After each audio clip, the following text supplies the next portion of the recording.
Welcome back to another episode of the Backlog Breakdown, a video game podcast where we seek to encourage and to equip the church to engage the medium of video games wisely and responsibly. We'll see how much of that we can do today when we're talking about the game that we're talking about today. I'm one of your hosts, Josh. With me today is my co-host, my brother in Christ, my friend, Nate. How you doing, Nate? I am hanging on by a thread. Well, we'll see if you need to be lowered down or if that thread is going to snap. Don't do it. Don't do it. Just stop. Down the bottomless pit. Nope. Because in addition to us, we also have a cadre. Is that the right word? Is that a way to say that? It's quite the ensemble. Yes. It's quite the ensemble. Yes, a whole lot of people with us today who dig this game. So I don't even know. I'm just going to go by, how about this? I'll say the names that are in front of me in our call, and then you guys can introduce yourselves if you'd like to give out your real names, however deep you want to go. You're welcome to it. So we've got a Porch Digger, we've got Papa Wargs, we've got Dig the Basement, we've got Spike GD. No, I forgot the T. TGD. And Mark Erickson as well. So welcome, guys. Thank you for being us. Normal, Mark. I don't know. I didn't know you were doing a bit here. I didn't either. They do this to me. They make everything awful. Well, I do dig it a little bit. So.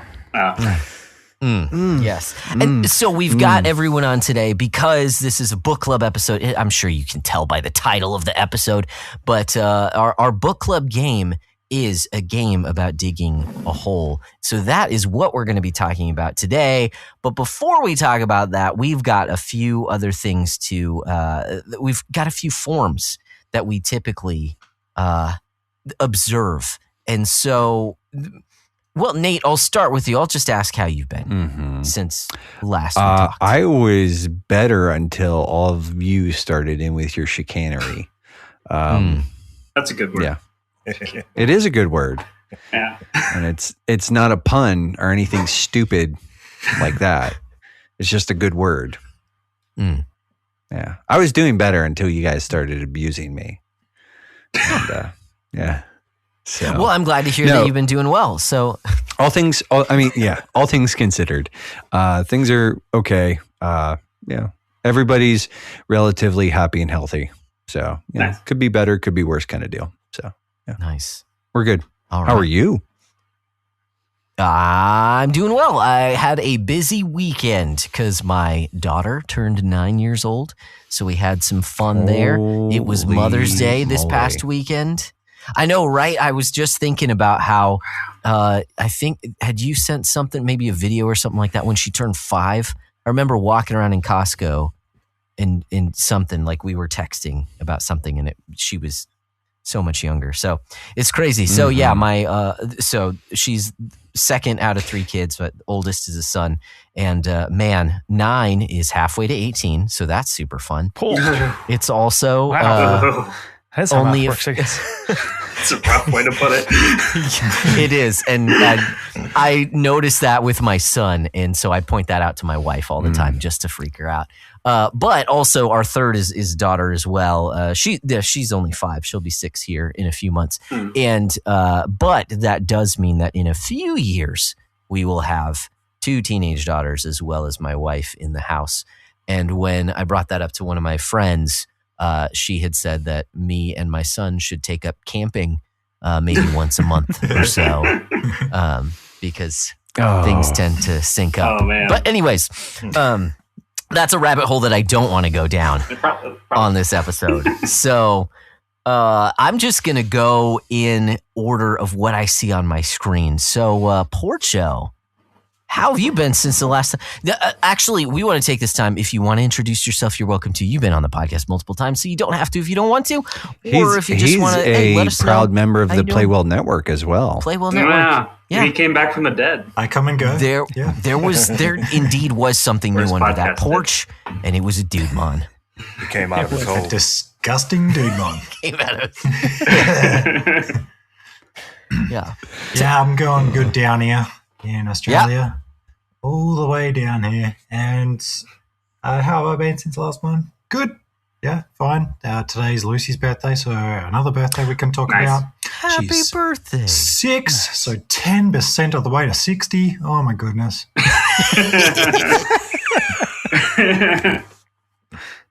And Grew up so fast. yeah, it's really fast. Oh man.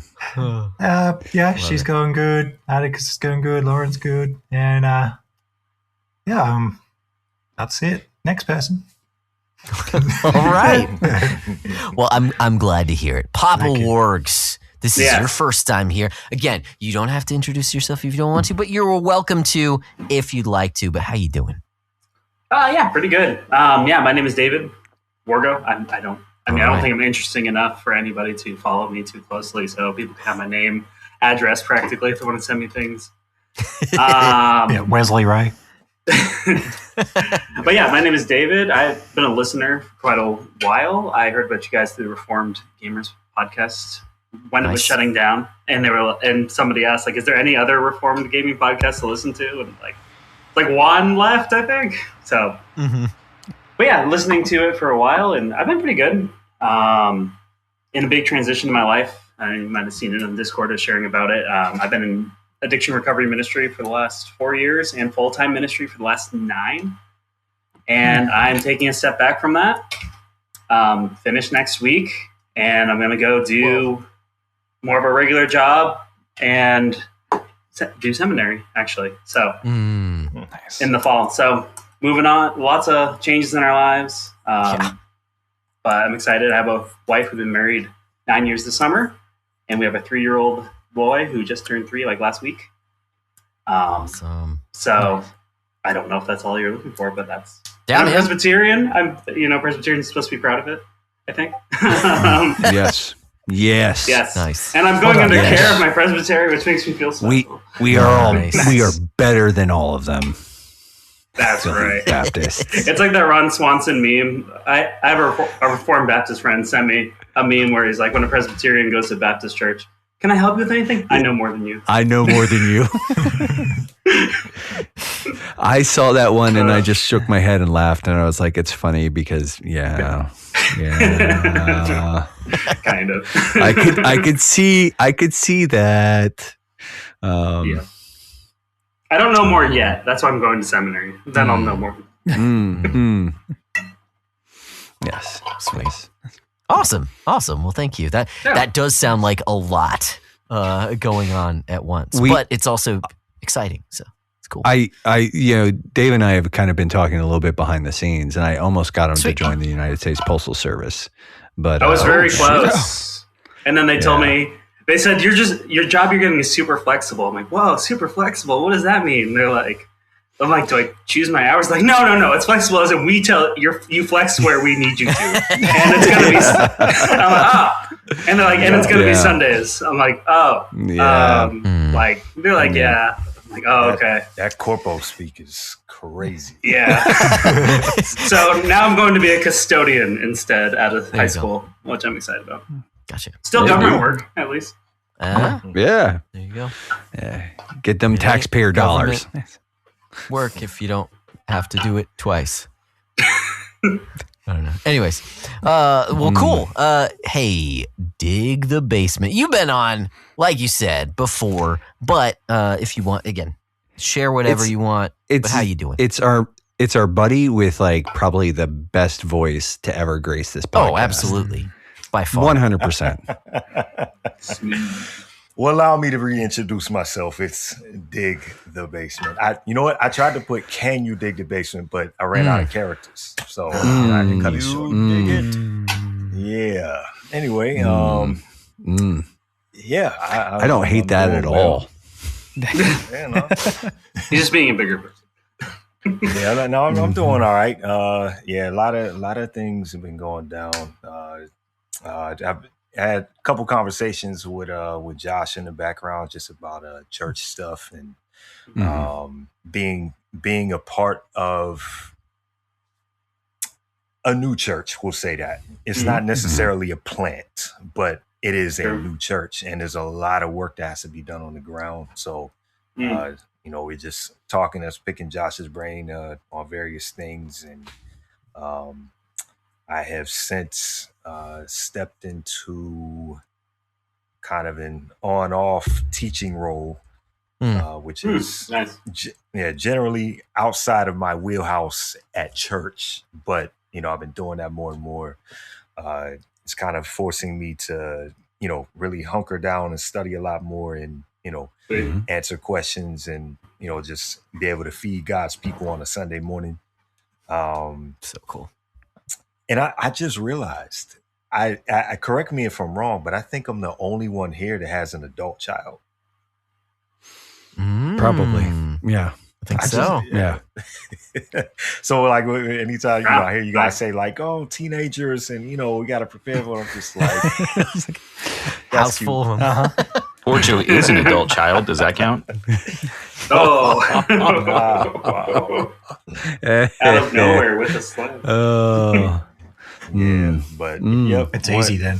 One adult out of 4 kids, the rest are 10 and under. So I gotta go through this 3 more times, but I'm prepared this time. So yeah, nice. That's what you say. Like as the oldest of 4, I think my parents were kind of like in that spot where they were like, "Yeah, I'm ready for this," and then the next one happens, and it's like, "I'm not ready for this." Yeah, but no, that's cool. How old is your oldest now? 20. Wow. Oh, man, 20. That's wild. My man has a job. He's on his 3rd car. That's a whole story. And he's actually in like a year program at what's it called, Universal Technical Institute for auto mechanics. So Okay. doing well for himself. Nice. Great. Hey, get in the trades, man. Get in the trades. Yep. Yeah. Cool. Awesome. Sweet. Well, good to hear from you, Spike. You wanna? How have you been? I've been pretty good. It's been a little bit since I was on last, but not a whole lot of news. I think the main thing is probably been running with this Nexpedition thing. Just ran our first expo last Saturday. Nice. Went pretty well. Handed out pretty much all my business cards. Still got 1 or 2 left, but it went pretty well. Talked to the organizers, and I got another one coming in December, and I'll probably be cool doing that. And aside from that, things are still going good. I mentioned in the Discord a while back, the last time I was on, we were still kind of dealing with some of the issues with my son as far as his health. Last week he had one of his scans and it came back, and the doctor pretty much said that he's pretty much in the clear. He wants to see him again in six months just to make sure. But all the issues that he had apparently have he's grown out of, which doctor said it doesn't happen very often. He attributed it to supernatural. So that was kind of cool to know that everybody praying did something. So Praise God. Praise God. So cool. That's so amazing. Cool. Thank you guys for that. Oh, absolutely. Yeah. Absolutely. Also, is there going to be more competition on Expedition if you keep this up? Because I like kind of being able to easily be in second place, maybe first. Well, I would like more people to play. I guess I could just leave it to just you, but that kind of defeats the purpose. I'm sorry. Yeah, that's a little sad. Nice. Awesome, man. Well, Mark, you were on our last episode. Yes. So how have you been since then? Oh, it's been so long. It's hard to even, I don't actually know what to say. It's been good. Yeah. We've just cruising along. I feel like I was in a busier few weeks of work, and today kind of wow, things really slowed down in a way that's really nice. Ooh. So like that. I'll take it. I don't think that will last for that long, but I'll take it. Sure. And so doing good overall. I think we got our van. It's still a nice van. That's right. That's kind of still our biggest Minivan update Mafia. Minivan fam. We're having a great time. So yeah, Sweet. that's kind of where I'm at. Awesome. It's good to be back. Yeah. It's great to have you. And thank you all for, sharing with us what's been going on in life. I think we have a few more experiences that we want to share.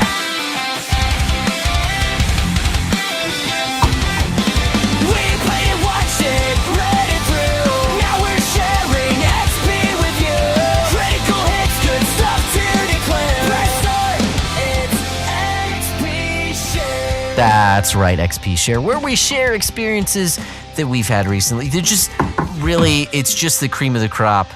We've got one thing that we want to share with everyone, so we'll go around same order. Nate, what do you want to share? You got a video game you've been playing? You got media? What's up? I'm actually gonna there's a Facebook account that I have been following. I'm sure he's in other places, but it's one of those weird things that popped up into my algorithm, and I'm low key obsessed with it. It's called Meat Dad. It's a dude who is a butcher, and he basically shows you how to turn giant pieces of meat that you can buy at Costco for $30 into $100 worth of steaks and different cuts and stuff like that. Now, I think he's an actual butcher, but it's just been kind of one of those things where I like the videos. It's cool. And it's one of those things. It's I could do this. Yeah, I could I could do this. And it's just been one of those things where, it's not, I mean, it would definitely take practice. Cause and some investment in really nice knives. Cause it's one of those things where I'm watching him sometimes do the cuts and everything else. And I'm those knives look expensive. I bet they're expensive. So, but it's one of those things. It's very practical, but also kind of informative and entertaining. And so Meat Dad. Yeah. I think it's cool. It's weird, but every time I watch one of his videos, I'm this is pretty stinking cool. So yeah. Nice. Yeah. It's not sexy at all. It's really boring. Yeah. I think it's interesting, and I think it's good content. I'm just saying it's not it's not a cool new show or anything like that. It's just hey, this dude will teach you how to kind of be a do-it-yourself butcher, and that's kind of rad. Yeah.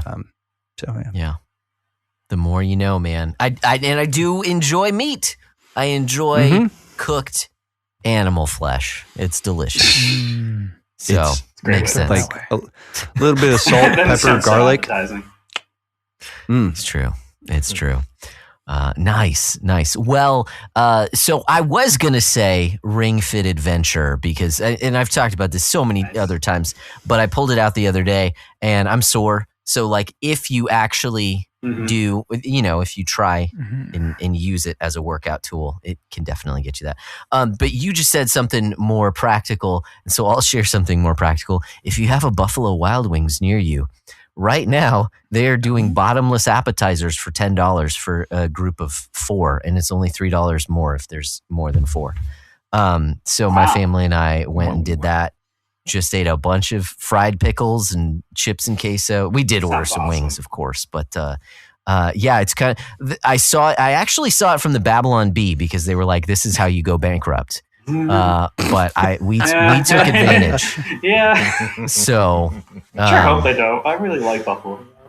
Yeah, we don't go often, but that definitely brought us. And I will tell you, we may or may not be back once or twice or 3 times before the promotion ends in the next month. You will be making them personally go back.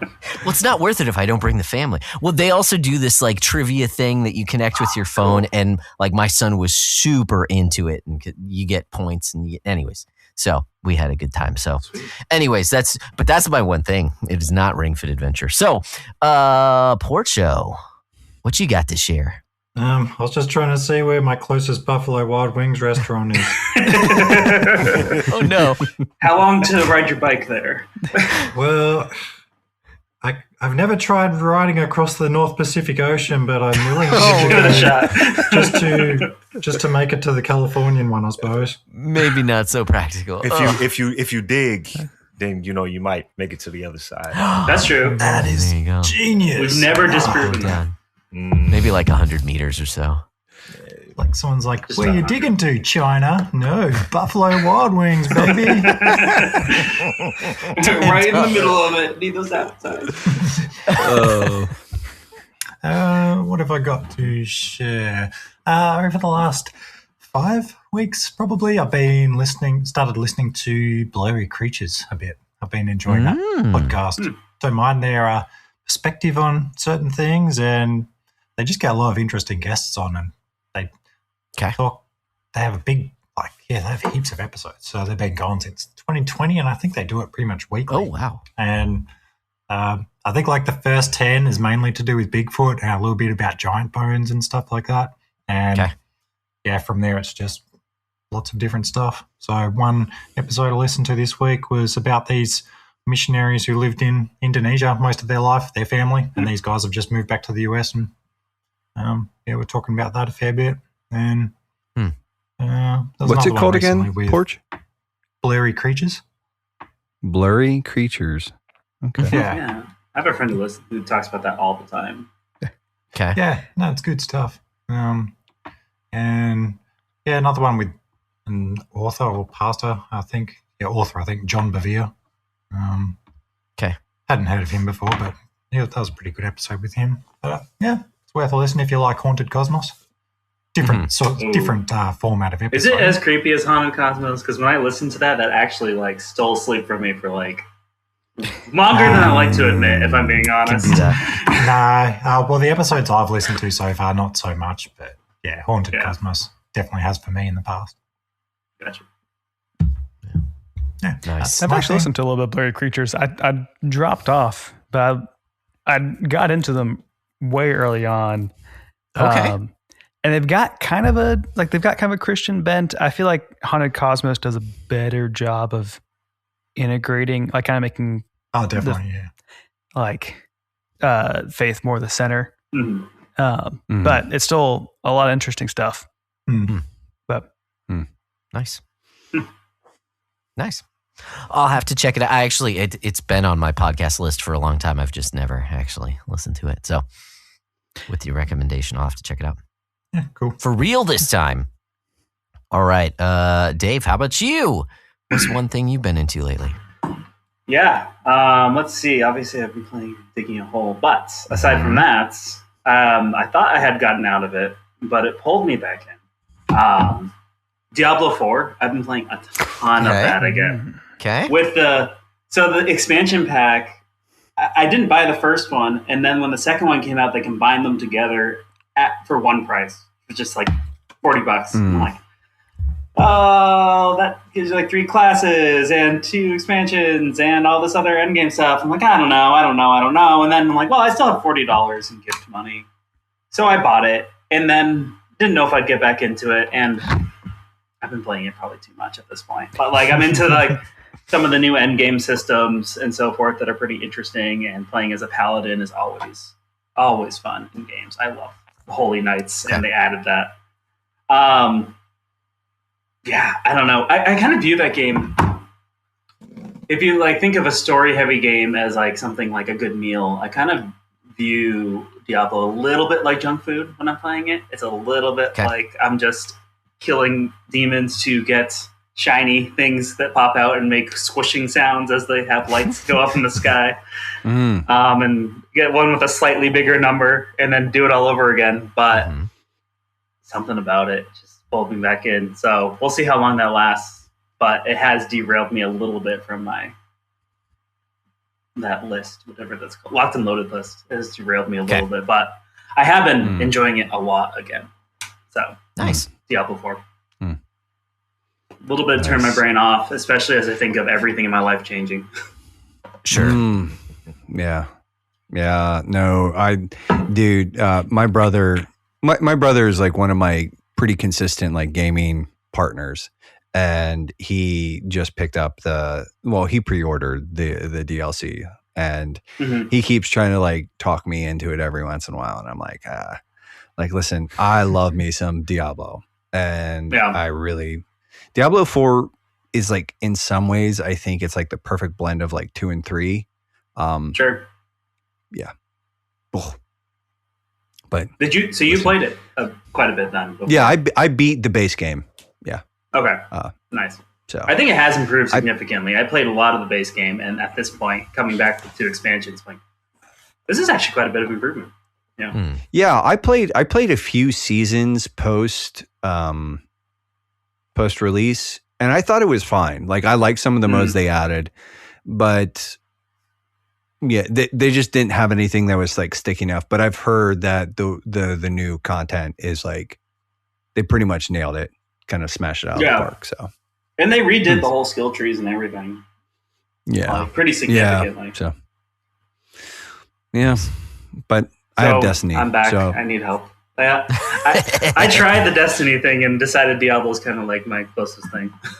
Dude, the thing is, like, you need to just like again, I will Sherpa you through anything in Destiny. I've talked about this, so that's true. I should try it again. I have all the expansions now.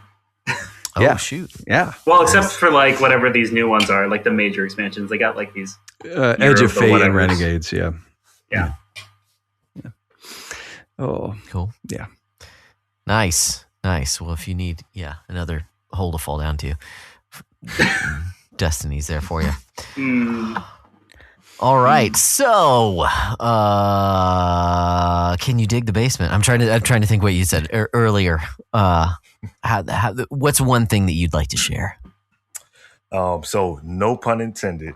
I've been going down the financial rabbit hole. Okay. So I've been on YouTube quite a bit, listening to a lot of just guys that are really good with finance and business and investments and everything. And one guy I particularly like is his name of his channel is Gabe Bolt, Bult. Okay. I think the guy's a Christian, but he's more of a minimalist. But yeah. So he'll have a lot of videos on like 10 things you don't need, or things that are that are a waste or whatever. But he'll also talk about the money mistakes that you can make, or like there's rules in finance. Some people have like the 75, 10, 20 or the 24, 10, but basically how to manage your finances, how to, get financially free and everything. And, just ways to think about like business and investing and so forth. So that's been a really interesting thing for me, because lately I've been getting like really serious just about our future finances. So it's,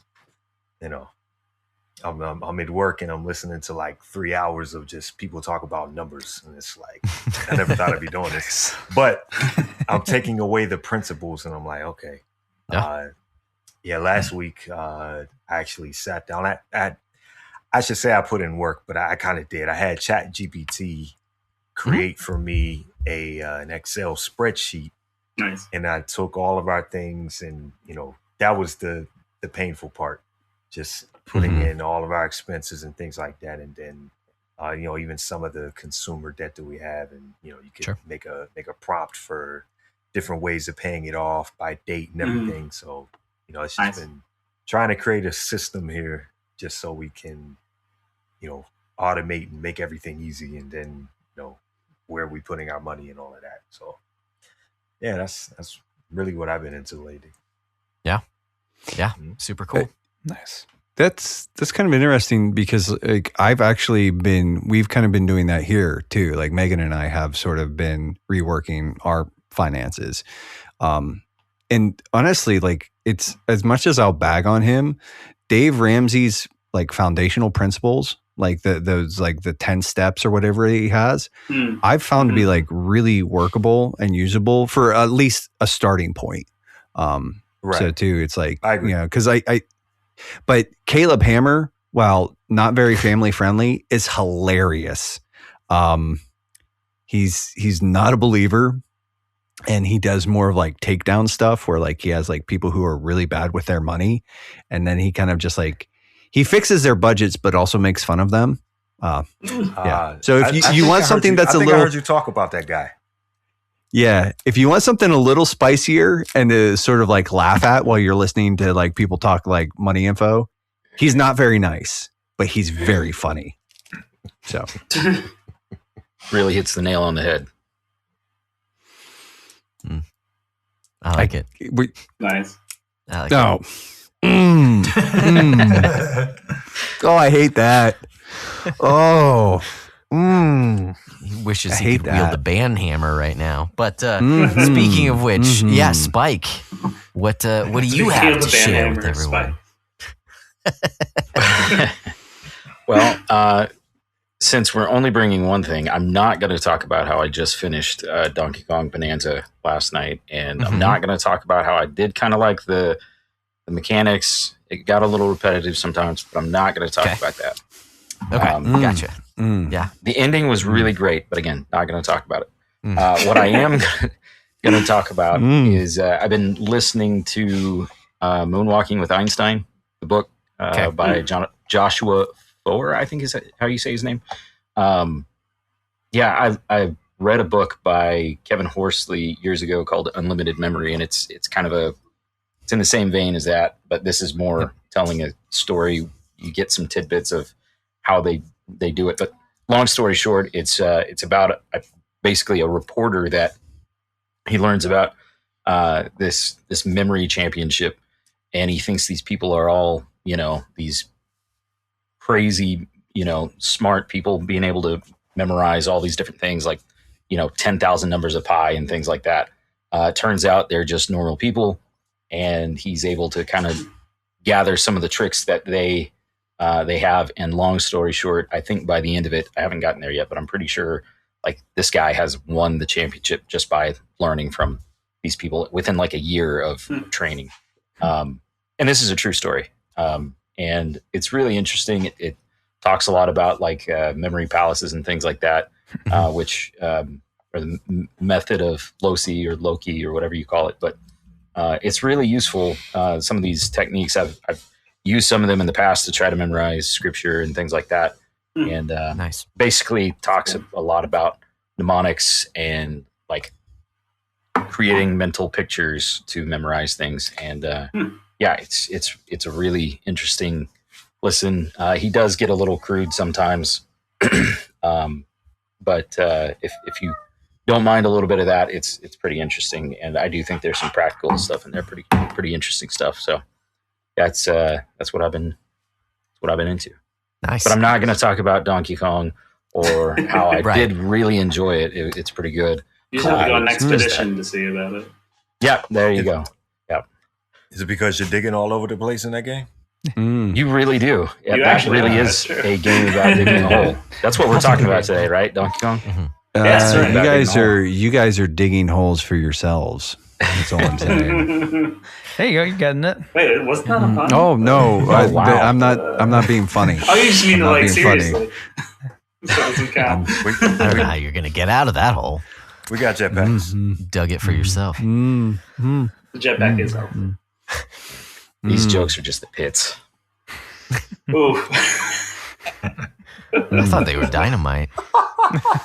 I did get that achievement today. All right. Mark, let's make this quick. What do you have to share? My one thing Kidding around. is F1 23. Okay. So I got 23 F1 things.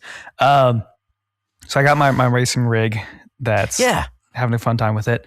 I bought a used PlayStation 4 Pro to use with it because it was a PlayStation formatted Logitech thing. And so I got that last year, kind of like I played it for a good bit and then kind of fell off of it. And now I'm trying to get kind of more back into it. It's a big setup kind of to do. So I've got myself going, or I started a career in F1 23, which is the last one that came out on previous generations. I've kind of gotten in the habit of like doing a race every weekend. So kind of going along with the current season of Formula One. It's a bit odd to go with this season of the actual Formula One racing because there's been these pretty significant regulation changes and the cars are really different in a way. Oh, okay. And so it's a big shift to like more hybrid of the battery power is more 50-50 and it's like kind of had mixed results. It has made for a lot of like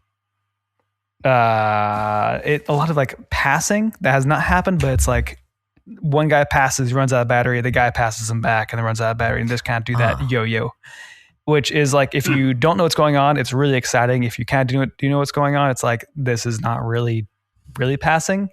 I'm more of the opinion of like, well, they were just in a straight line before that, not passing. So at least it's something a little new. Anyway, that was not my secret second thing. My actual one thing being F123. I've like made my career. You can make your own team, your own racing team. I've like based it off my real life job, which is kind of fun. You can have change the colors and stuff. So it's been fun to chip away at that. I'm like, I don't know, fifth way through the season. They make it, I thought going into it would be a lot more complicated and a lot more like stat stuff and tracking like you would with the team, but you can even just do like pick the things I need to do for me. And you can kind of just press that button and it tells you, here's how your team should spend the next 2 weeks. And it increases your chassis or whatever, which makes you go a little bit faster or whatever. And so it is there for you, but it's taken a lot of like the deep thought work out of it, which is actually really nice because you can kind of just have fun racing. So yeah, I'm having a good time with it. I thought if you like cars at all, if you think you get into racing, a racing wheel is a lot of fun. These Logitech ones are probably 300 or so, but it's like, it's got the force feedback. So it kind of pushes against you a little bit and makes it a little more tactile. So that's crazy. Nice. That sounds like fun. I don't know that I would invest into it, but it does sound like it would be a lot of fun. Yeah, I thought it sounded like fun, but I don't know about $300 worth of fun for me personally. But no, that's fair. I did get this one used from like a friend of a friend who was selling his whole setup and a chair for like $250. Nice. So it's like that's cool. All this, I'm looking at it right now. It would be like $600 to buy outright. So it was a deal I could not pass up because I've been looking at getting wheels and it was time. That's awesome. That's awesome. Cool. That's what I got. All right. Well, appreciate you guys sharing.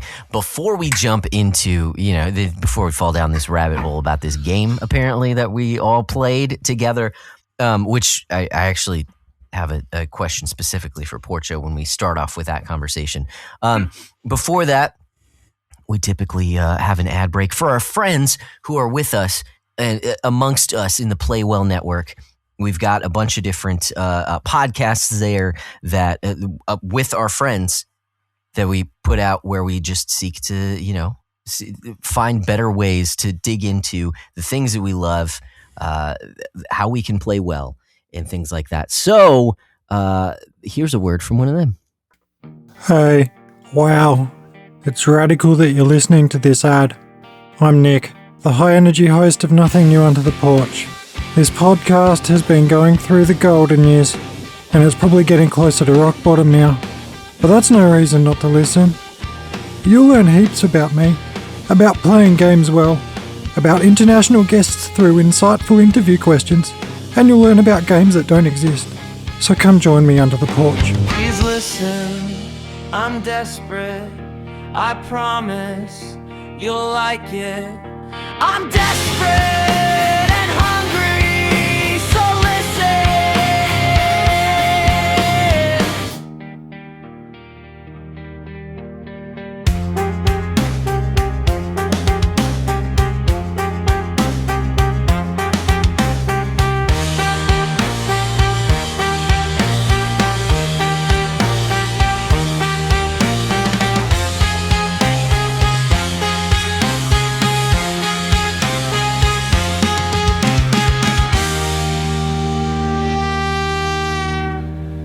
And we're back. Okay, so tonight we're going to be talking about, this is a book club episode about a game about digging a hole.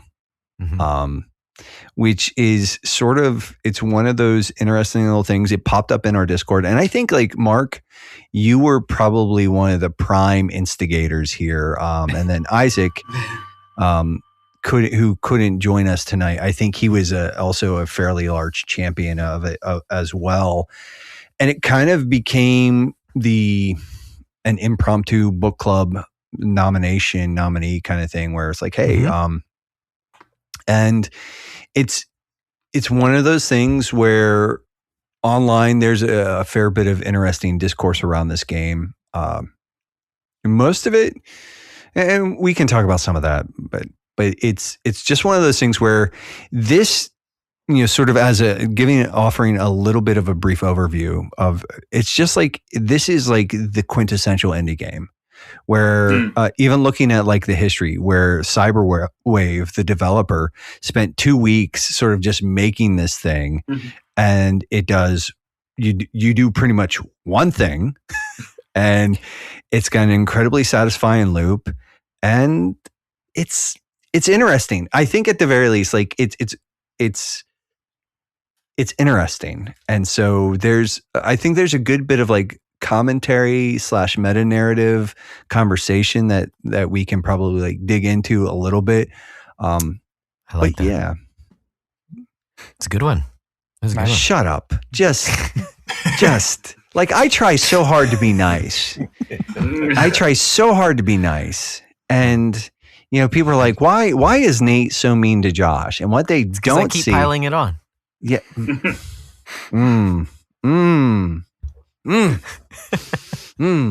Like the Arthur gif is just like the clenching hand, just the fist. There you go.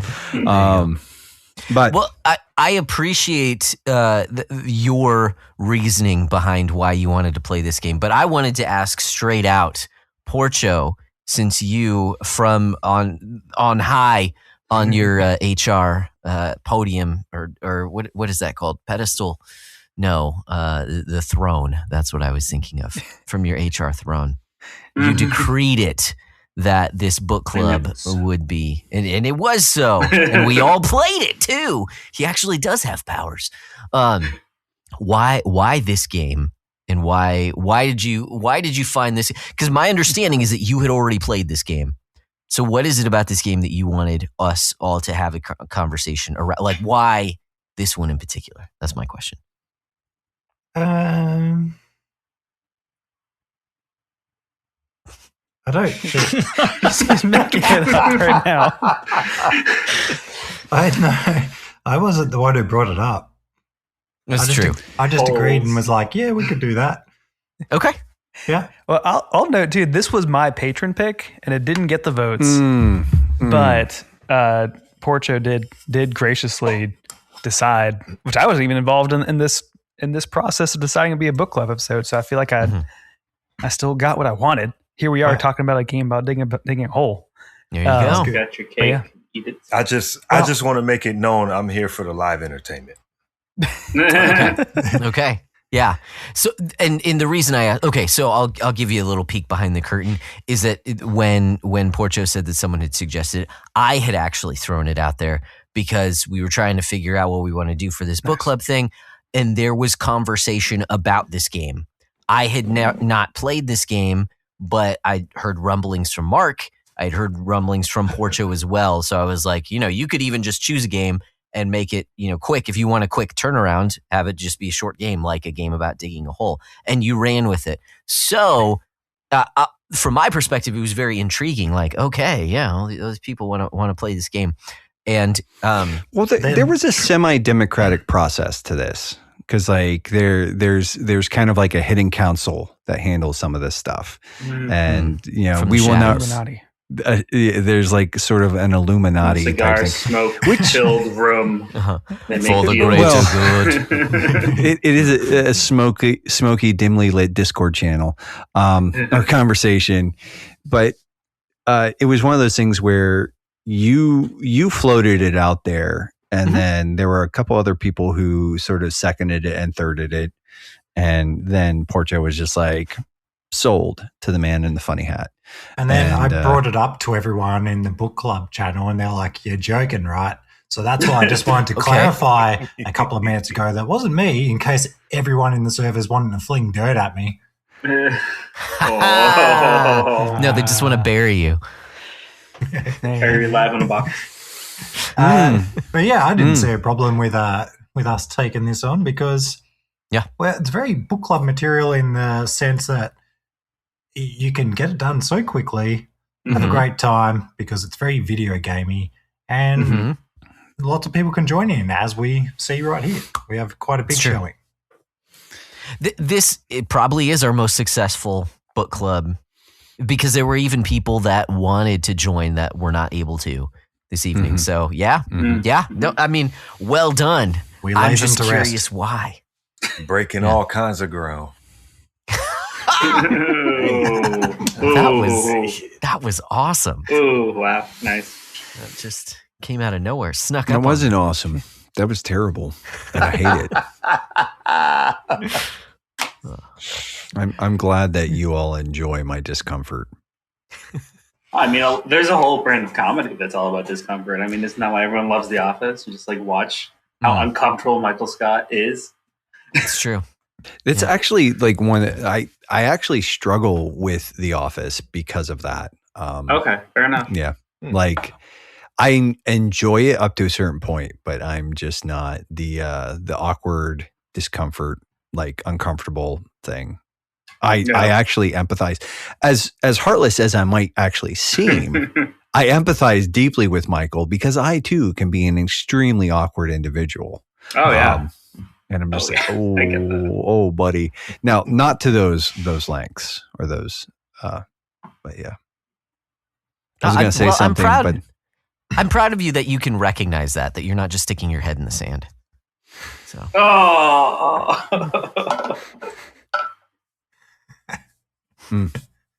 So, a game about digging a hole. Can I say something about this game? On the one hand, I think it fulfills the insatiable male urge to dig holes. I actually think there's something there. I don't know if you guys we had a bottomless sandbox growing up because our whole yard was just like sand. A lot of people have like their little plastic stuff at the bottom. And I remember as a kid, I just really judged those families for having plastic to stop them from being able to keep digging. And like that was very harsh in my heart and mind to those families. Like, what's wrong with them? We would literally dig holes and bury like, you guys know those like fake, what are those called? It's like basically a fake kitchen set where it's like an oven and a sink and everything. We would dig holes and just bury those things in our sandbox and stuff like that. It just spent hours. So I was playing this game again today, and I turned to my son who was sitting there with his controller. He's 3, and I'm like, Cedric, that's his name. I'm like, Cedric, does this fulfill your insatiable urge to dig holes? And he says, yeah, pretty well. Glowing reviews from Cedric. So 5 out of 5. I don't know. That was like one of my first thoughts of like, why do I like this game so much? I'm like, oh, it reminds me of my childhood. Yeah.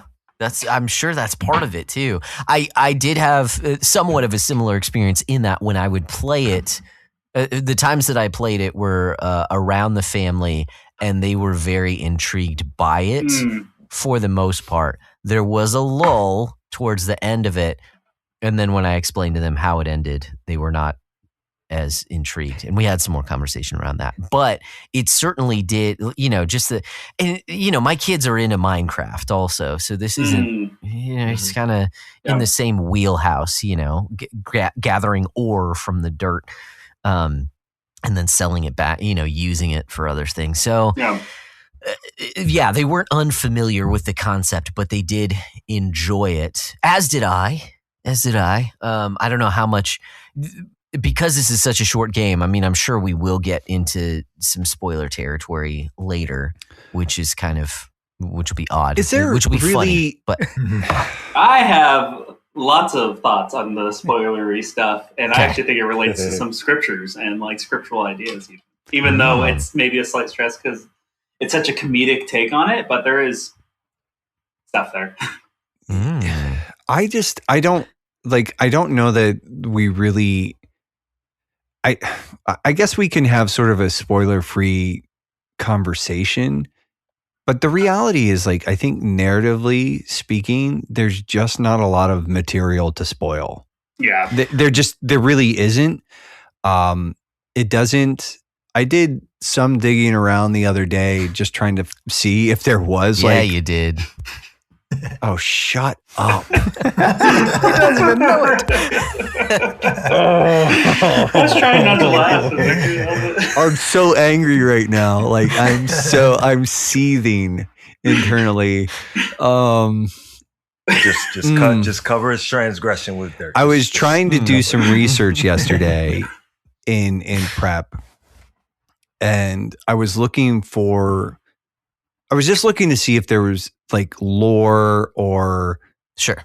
I was actually looking also for just like the creator's intent, because I actually think, especially in the conversation, just like games as art, but art in general, authorial intent, even though we live in sort of an era where like death of the author is sort of a prevalent mode of thinking.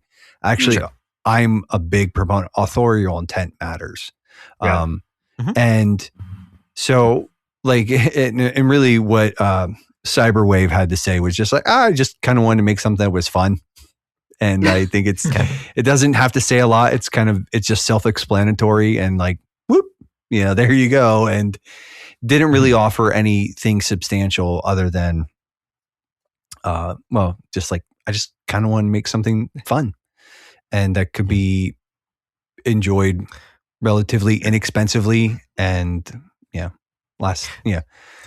but so you mentioned that you don't want to, the narrative, there's not like this huge narrative. You were looking for lore. For anyone who's listening who has not played this game, what happens is that you turn it on and you see a car drive up to a house. The house is being sold for $10,000 and it says there's treasure in the backyard. Mm-hmm. So then you take control of this person in your backyard and you have an automatic shovel. You can dig into the ground into your backyard.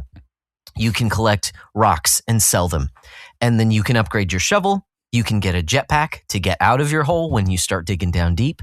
And you can do, all you're doing is digging a hole. Hey, that's the name of the game. And selling what you find, upgrading what you have so that you can find this treasure. That's it. You upgrade your shovel, you upgrade your backpack, you upgrade your battery that powers your automatic shovel, and you upgrade your jetpack. And inventory was the other one, yeah. Yeah, your backpack. Your backpack. That's right. Oh, yeah. So, good thing you said multiple times. Carry more backpack. Jetpack, backpack. Jetpack, yes. Backpack, jetpack. Yeah. Jetpack, I wonder if he wears the backpack on, like, if he does the Gen Alpha thing where he wears the backpack on the front and the jetpack on the back. Is that a thing?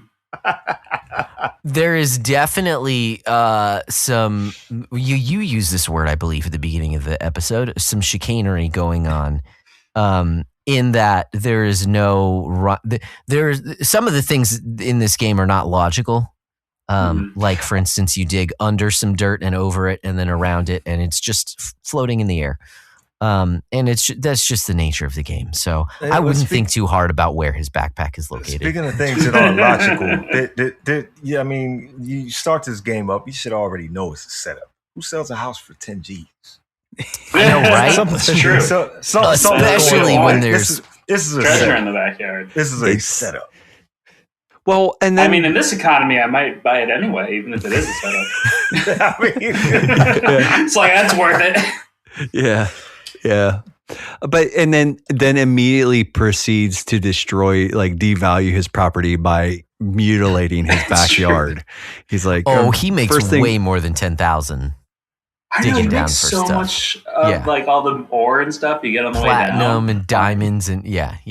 Mm-hmm. One of the dumb things I appreciate is you sell it into the computer. You just go to your desktop and just sell the rocks and they're gone. You get the money instantly. Yeah. And I just love how the economy is just perfectly stable. So it's, and that there are, and just like there are many stupid people on the internet who will buy useless things, you can just sell rocks. for $1. No, it's true. It's And they you know, if I tried to sell rocks for $1 on the internet, I don't know that it would go nearly as well for as it does in the game. Live. People in Florida will buy rocks because there are no rocks. When I lived there for about 4 years, I came from New Hampshire and I was trying to find a rock. I'm like, I'll just find a rock. I'll just walk outside and like, it's all sand. That's where I live. Yeah. So you might buy a rock for $1. Do you buy your rocks online, Dorian? You're like, I need some rocks. Some rocks, man. Just quick, just a little hit of rocks. He's like, it's sad because it's true. I may need to buy a bunch of rocks for my driveway. I don't know. I'm still figuring out what I want to do out there. But yeah. So you're probably just selling them to a bunch of Floridians, honestly. At least they're only $1 each. Cheap driveway. Yeah, dude. You said there was no lore. Okay. So I'm sure everyone did, but I'm just going to ask, did anyone else try and fly out of your backyard?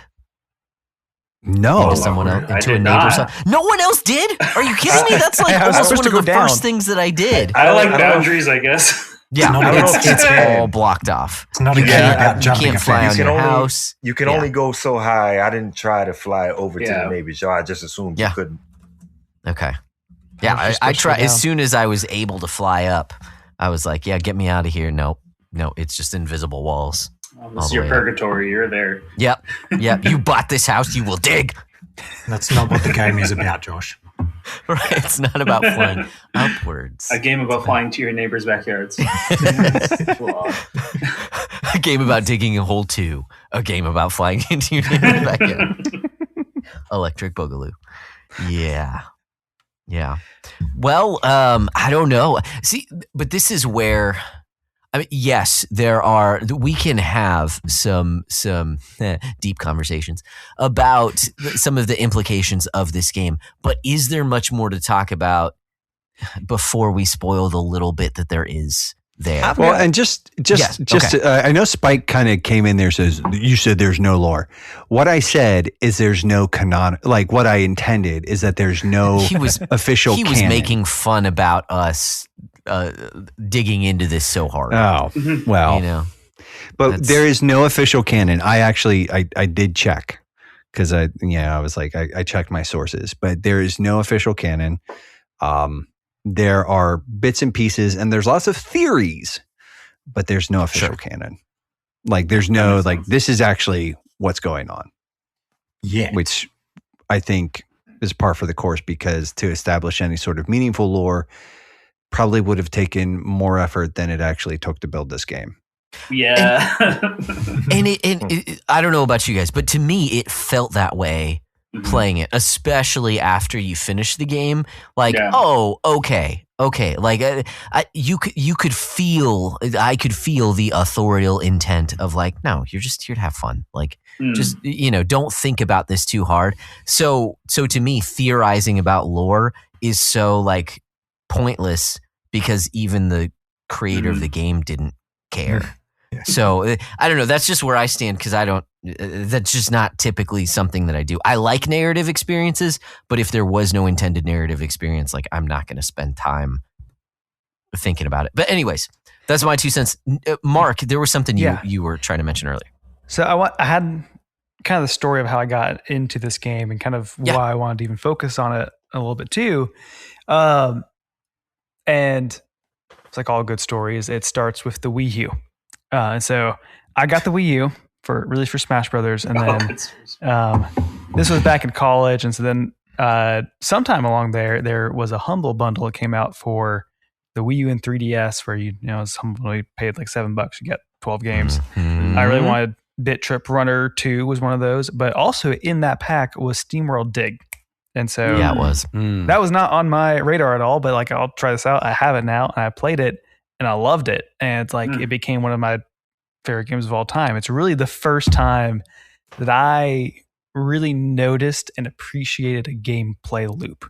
Like SteamWorld Dig, similar to this game, you dig down, you get ore, you come back up, you sell the ore, you buy upgrades, and you can dig deeper, and you just keep it going until you reach the end. Yeah. And so that that just like helped me recognize like, oh, a lot of these things I like in games are this loop of how you build this in. That's a very obvious loop. So fast forward to 2025, there's this small indie game called A Game About Digging a Hole. It comes out on Steam. I hear about it from a few podcasts I listen to, and it sounds like SteamWorld Dig, but in 3D. It's like a little simpler, but like it's $5. What's not to love? I'll definitely check this out. So I was playing through it, really enjoyed it, had a lot of fun. It's like just a great loop of you dig down, you get your ore, you come back up, you sell the ore to your computer, and then you get better stuff. You can go deeper. I played it over like 2 or 3 sessions, and then and so to avoid getting to spoilers here, the ending definitely did not undercut my appreciation for gameplay loops, and definitely didn't make me question why I even enjoy video games at all. That's not what happened here, but it did make me it did do that, but we can't go too far down yet. And it did make me kind of like question of like what isn't in games that make a good gameplay loop, and are like, is a good gameplay loop enough? Because it really there is narrative to this in a way that's like I didn't expect even that much narrative, and that's like the spoil at the end of the game. But like I thought I was coming into this as just a game that like it's a good gameplay loop. That's all you really need, and I was kind of blindsided by it not being that. And it's so I'm wandering around this question a lot, but like what is it like? Is a good gameplay loop enough within a game, or do you need more? Like we're talking about like we want lore out of this game. There's really not really that much lore to it, but what do y'all think? I think it would depend on how long the game is. If it's just like one loop, like this is great, a perfect game for just like a simple, fun gameplay loop that you could just. I mean, like I said, I tried to beat it as fast as I could this last time, hoping to get that achievement, and it's 38 minutes as opposed to the 30 that you needed. God dang it! Gotta try again. But like it's so short that it's almost, in some sense, it reminds me a little bit of like the roguelike genre in that way. Of like, I really enjoy roguelikes because it's like this short gameplay loop. You can make progress and then you can stop when you inevitably probably fail. This one you don't usually fail.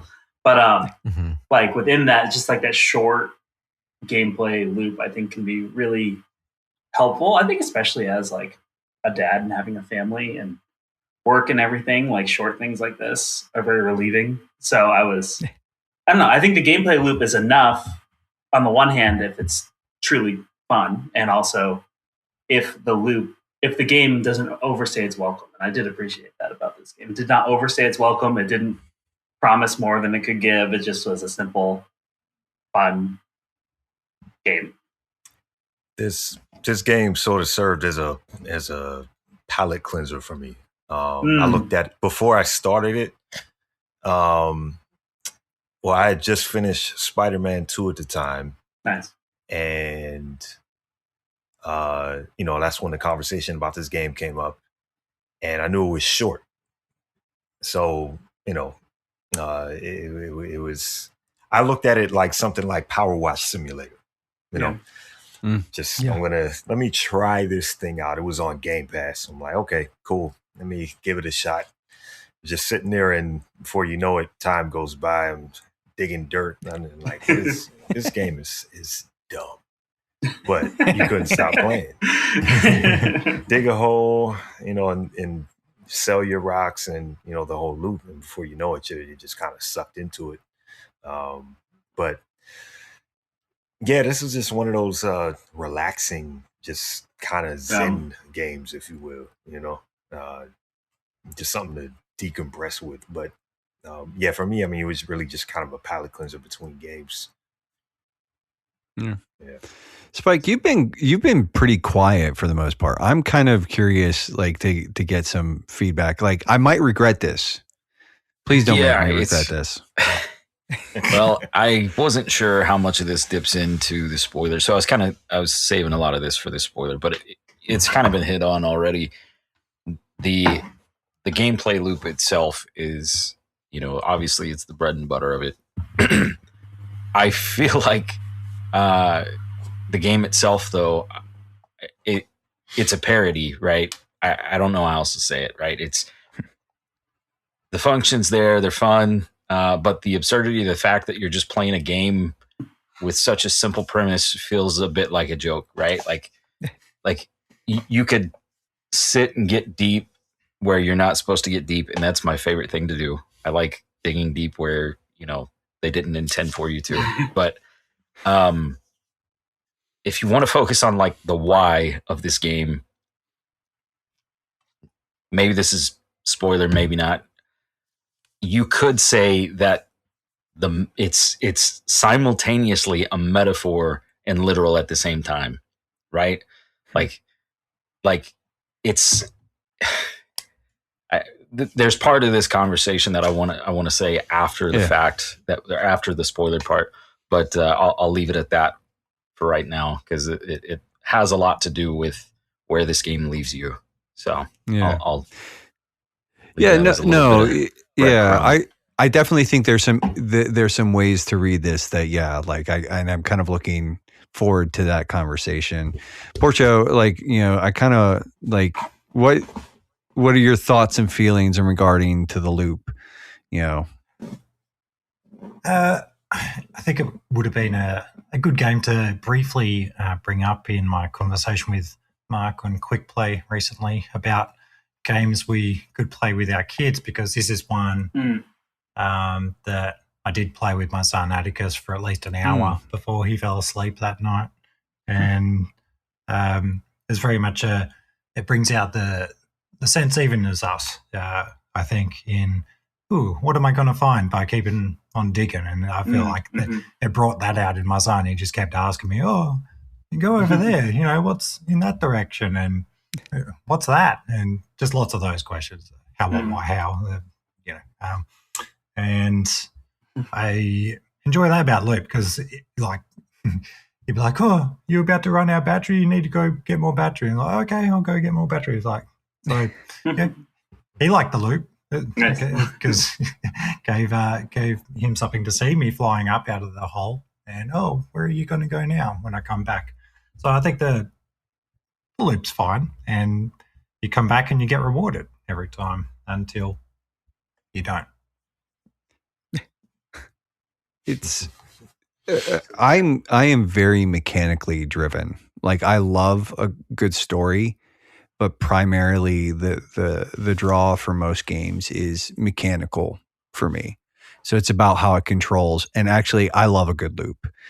Dave, you brought up roguelikes. Hades is one of my favorite games of all time because it's just got a perfect loop. Absalom is sort of my recent obsession.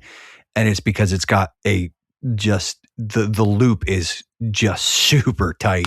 And so when you have now this is it's a very simplified game mechanically, but the loop sticks. I mean, Dorian, you even talked about how you're playing it for a few minutes and you're like, this is so dumb. Why am I doing this? There's this internal monologue, probably the first 15 minutes of the game. You're just like, what? This is dumb. This is so dumb. And then, you keep going just a little bit past that. And it's like, I'm having fun, and not just a little bit of fun, but actually a substantial amount of fun. I should not be enjoying this nearly as much as I do, but it's very zen. I want to know what's down there. I want to know what the treasure is. Yeah, the treasure. It's true. That actually, I was like, yeah.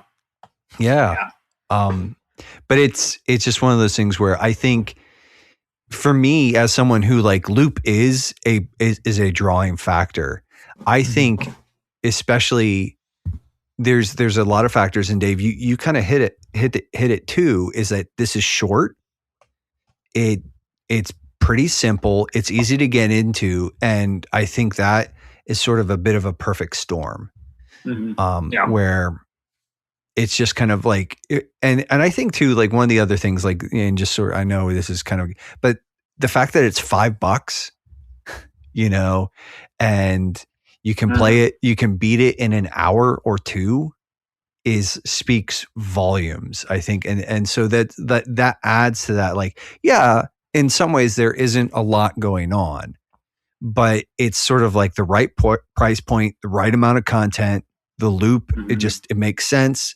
And yeah, so that's, I mean, that for me was like I said, so it's like going back to that question, it's like, is the loop enough? Like, yeah. Yeah. I mean, for $5, yeah. Yeah. And the upgrades are really fun too. Like, especially to the shovel. I can say by the time I got to the drill, I'm like, this is amazing. I am having so much fun just drilling. Just want to drill everything now. Yes. It's also, it's like hilarious of just I mean, this is pretty lo-fi. So the automatic shovel, if you don't know, it's like there's a little jab to the ground and a little hole appears. Like it's just a little circle, a little bit deep down. And every time you upgrade the shovel, that hole just gets a little bit bigger. Yeah. And it's like, it's so significant every time you do it. It's like, holy cow, I can really just go to town here. Yeah. And then you're basically just melting the dirt, you know, with the drill, which is fun stuff. Yeah. Yeah. I agree. I don't really have much to add, but I do think the fact that it's a short game certainly helps it, just because it's not very ambitious. And so with its length, it definitely helps. With Dorian saying, this is so stupid. Why am I doing this after 3 minutes? And then, the game probably only 2 hours. And then you have JRPG players who are probably like, why am I doing this? This is so stupid. 80 hours later. You're not wrong. You're not wrong. There are games I want to play that I just have not touched because they're so freaking long. Absolutely. I still want to play Final Fantasy VII Rebirth. I bought it like over a year ago, just sitting there staring at me. And like, I look at it, I'm like, but you're such a commitment. It's like I have to marry you. And I didn't have to do that with this game. I don't think that one's anywhere near 80 hours, unless you I don't know. I mean, I'm definitely not going to do that. Yeah. Yeah. I think it's between 30 and 40. But okay. Anyways, so it is more manageable, but it is certainly it's like a concubine instead of a wife. Yeah. Oh, boy. Wow. Wow. I don't know how I feel about that. Oh, that's probably not good. I don't want to see what's in the holes in your backyard. My goodness. You can't dig in New Hampshire. It's all rocks. Oh, yeah. There's a lot to sell. Make a lot of money doing that. Yeah, that's true. Should. It's good business. There you go. Well, there you go. Since we are on a bit of a timer, let's kind of keep ticking along here, moving along here. Is there any other spoiler-free thing that we wanted to hit on, or can we just blow the horn here? Speak now or forever hold your peace. I was going to say you can continue on after I leave. I did, before spoilers, I did want to show something just for going and going. What was I go for? I'm just letting it go to be a punk. Like, I didn't think it was that long in any of the other episodes.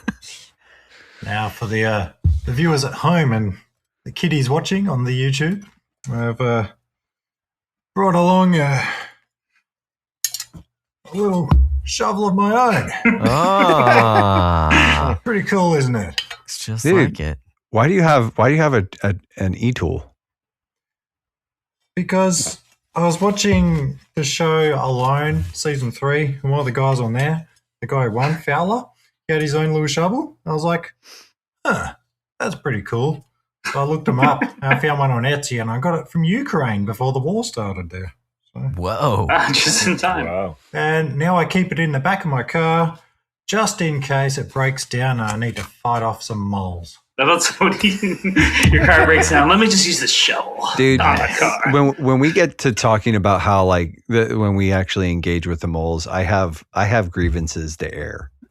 I'm just going to say I was disturbed, but I don't, Spike, you said that there was some stuff that you wanted to save the bulk of your contribution for the spoiler, post spoiler. So why don't you sort of kick us off here and sort of, I don't know. Again, don't make me say put your tinfoil hat on. As if the bulk, like I've got a whole lot to say. I mean, I don't want you to make a mountain out of a molehill. But you're just the worst. Man. So the we can get into more of the, hey, this is the ending, this is how it happened, all that if we need to. But ultimately, I think, unless somebody can disagree, you get to the end, and like I've heard so many people hype this up, like, hey, you got to play this, you got to check it out, and the cheap price point, that's like, hey, that's very tempting. Everybody's talking about it. I can easily jump in, get in on the conversation, and I did. And this is going to sound like I didn't like it. I enjoyed the game, love the loop. Anytime you have, do the thing, gain the ability to do the thing even better. Like, I love that loop. But ultimately, I feel like the point of this game is that there is no point to this game. I mean, you're waiting for that moment of, oh, that's why. And you get to the very end, and you're like, oh, there was nothing. It was, I mean, yes, something ultimately happens, you find out it was all a ruse or whatever, but it's the equivalent of an anti-joke, in my opinion. This game is if you turned, why did the chicken cross the road into a game? And that sounds like I don't like it. I love that fact. Just the fact that it's like, the punchline is that there's no punchline. It makes you think about it. It's just this big dumb paradox. It's being entirely simplistic without any deeper meaning other than that literal act of digging a hole. But as a result, it becomes a big dumb profound piece of art where you're just constantly digging for more than what's literally there, just to find out that it really was just a big dumb game with no point. Which in turn says something on a metaphorical level. It's just this constant, you talk about loops. You can get in a loop of, hey, does this game actually mean anything at all? And then it's like, no, it's this super deep. Nope. It's just there's no answer, I think. Well, but again, I love that. I wouldn't disagree with that read. I think that if we're discussing authorial intent, again, I don't think they were assigning any sort of deep, super profound thing. But what's really interesting is either through our own sort of like foolishness and I do think like there's something, actually, there are a few interesting ideas that we can kind of tease out of the gameplay loop and everything else.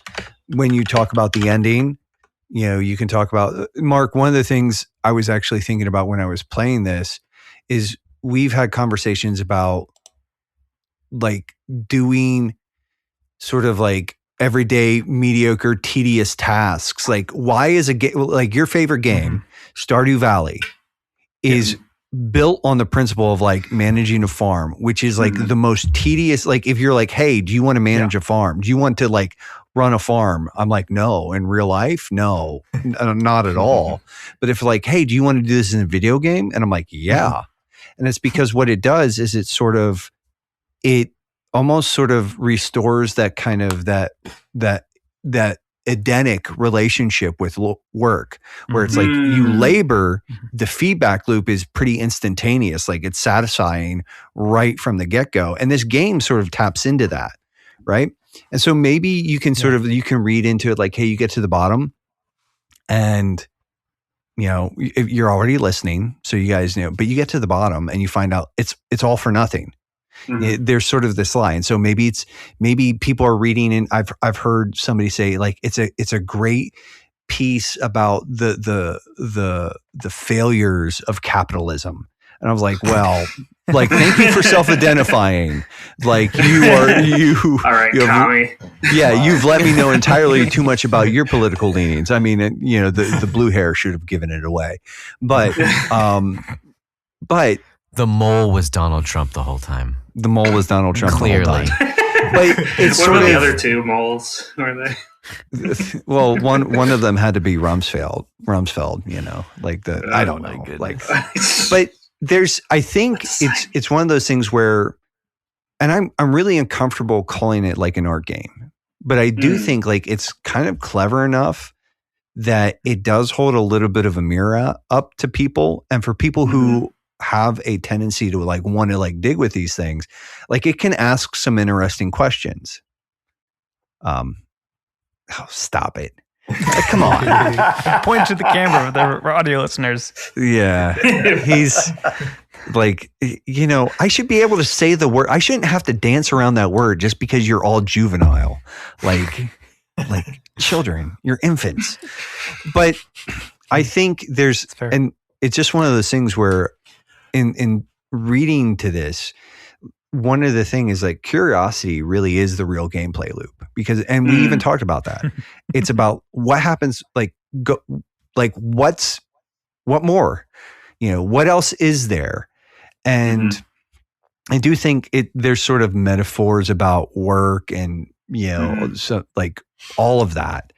And I think there are potentially profound meanings that can be extracted, but I don't think it's authorial intent. I think that's actually us reading into the text, and maybe it tells us things or shows us things that we either know or want to believe. But I don't. Again, like I actually agree with your read, Spike, in the sense that I don't think it really has much to say. I think there's like stuff that's kind of seated in there to just spark curiosity. Like it's just like, you know, I did some reading again, and there's lots of like theories about like the lore of this universe, like the different structures that you find underground and everything else. And there's all these things that people are theorizing, but it's like, I think that's kind of like, and again, none of it's canonical. It's all just, it's people being bored and weird and obsessive on the internet. And and that's not necessarily double meaning. What's that? I just said, yeah, that's fair. I just thought of a double meaning that I hadn't thought of before. So you pay $5, you buy the game, makes you happy.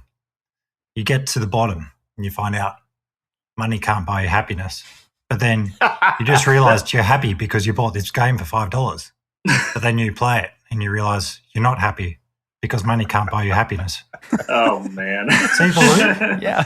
That's a whole new gameplay loop right there. There's a whole new loop. Yeah. There are so many takeaways from this game. Go ahead. I'm sorry. Go ahead. I was going to say, like, with what Spike was saying, like, I really think, you know, the author, he said, the guy made it, said he just wanted it to be fun. And it is fun. But, like, bringing it back to scripture, like, playing through it. And it's funny, I was talking to my wife today about the game, and she's like, "Oh, you're going to have a podcast talking about that game? Like, what are you going to talk about?" Like, we'll find something. But I was talking about it with her, and she was like, so I described like the whole ending. You get down to the bottom, you finally get to the treasure chest. You're ready to open it up and see, because it's like you've been finding diamonds, you've been finding gold, all these precious stones. What's that treasure going to be? It's got to be something amazing. And it's nothing, and the moles kill you, and then you just do it all again. And she just turned to me, she's like, "Sounds like Ecclesiastes." I'm like, I think you are. I think that's a great take on it. And I think the guy who made it accidentally made that. Like, in the sense of, obviously, I don't think he's reading Ecclesiastes, but like even Ecclesiastes 2:11 says, "Then I considered all that my hands had done and the toil I had expended in doing it, and behold, all was vanity and a striving after wind, and there was nothing to be gained under the sun." And like all that striving and toil, like if we could theoretically just be content with loads of money we made off those diamonds, like he toils for nothing, gets down to the bottom, and it's nothing. And then Ecclesiastes also talks about, you know, generation comes and generation goes, and essentially just does the same things over and over and over. That cyclical nature of when we live just for what we can do in front of us, not before the face of God, but under the sun. Like, it's pointless, man. It feels pointless. And I don't know. I think the author is getting at that by accident, because far as I know, he's not a Christian. I didn't look into him actually. And like, if you're not, like, your toil is pointless. Everything is pointless. Well, and what he said about the game is that, you know, I'm not quoting it, but that it was meant to just be a very literal experience. The game is about digging a hole, and you dig the hole because it feels good, because it's fun, because it provides its own sort of like feedback dopamine loop. And that's all there is to it. It's like the progress is the point, which actually is the kind of like, I think, something that I've been ruminating on for a while is that, especially with AI kind of being as prevalent in creative fields. And we actually, you know, there's some interesting conversations like, you know, this generative AI though, and there's a lot of talk about intent and everything else. There's kind of, and I've just seen a bunch of different conversations online, but the people who are big proponents of generative AI to make art, you know, whatever, you know, I'm throwing up air quotes here. A lot of it is like, I made this cool thing, you know, and the whole goal for them is that the ends, they're not interested in the process. They're interested in the ends. And the other side of it, the people who are really saying like, you didn't make anything, you typed in a prompt and then, you know, and let's just be honest. Artists need to stop being so precious and sacred with their stuff because they're all stealing too. They're drawing inspiration. Like none of it comes to them, you know, as bolts of epiphany. They're all drawing inspiration from everything around them, from things they read, to watch, listen to, etc. So they're stealing. It's actually one of my favorite books I received years ago. It's called Steal Like an Artist. And it was talking about like, listen, when you're making things, you're engaged in synthesis. Like you're taking all these things, drawing inspiration. Oh man. Boo that man, boo him. But you're pulling all these things and then you're acting in sub-creation. But the thing that the AI the AI proponents, especially in this field, are pushing for is like the end product matters. And it does, but also art and creation, sub-creation rather, it's a process, and that part matters. And that I think we can inherently understand this as well. And so I think sometimes again, Mark, it kind of harkens back to that Edenic state where it feels good because it's just, you're doing something and it's that immediate sort of satisfaction where it's like your labor isn't toiling against you really. Well, I mean, there's some roadblocks, like you hit the rocks that you need the dynamite for, or occasionally you find lava, which, all I'm saying is the dude finding lava that close to the surface of, like, I'm like, you have problems here, friend. Oh. You have serious, serious problems. But at least it's only in patches. Lava patches here and there. $10,000 warning. That you can blow up. Yeah, with dynamite. Yeah. It's just one of those things where I do think that deeper meaning can be pulled out of it. And I actually think that's kind of like one of the really smart things about this game is that by not sort of saying anything, the creator leaves all sorts of room for interpretation. And I actually think like the talking about Ecclesiastes and that model of like, it's all vanity. Like this is like, this is kind of like, it's like, this is a great picture of that as well. Because another guy just comes and does it. You know, he has his whole like checklist of like, you're like number like 30 or something when you first do it, and like tally mark comes up. Yeah. Told you it was a setup. It was still 100% $10,000 though. I'll say that I'm actually kind of on the other side. I disagree with how well it was implemented. It felt a lot more just. It felt to me as though he wrote this thing and wanted to play this gameplay, wanted to implement this gameplay loop, didn't know how to end it, and so just kind of threw some stuff at the wall. Oh, dude, he definitely stumbled. Like if there is any sort of deeper thing, he stumbled into it. I can't believe for a second that this is purely intentional. Because I think there are better ways of doing this, frankly. Now, Mark, you mentioned SteamWorld Dig. I've played SteamWorld Dig 1 and 2, and I really like those games. I totally get this is in 3D, so it's a little different.